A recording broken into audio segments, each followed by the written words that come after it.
Camion oyo babengi jaloux ezali bis ya transport eutaki Kikwit mpo eya na Kinshasa. Bakomi na 20 km na mboko babengi Masamona esali tono. Na kati bapassager bazalaki na masanga moto ezwi esangani na mafuta mbila epeli moto na kati.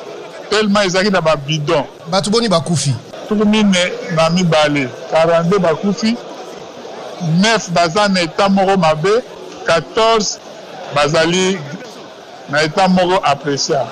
Cause ezali surtout excès à vitesse, contrôle technique basalaka te.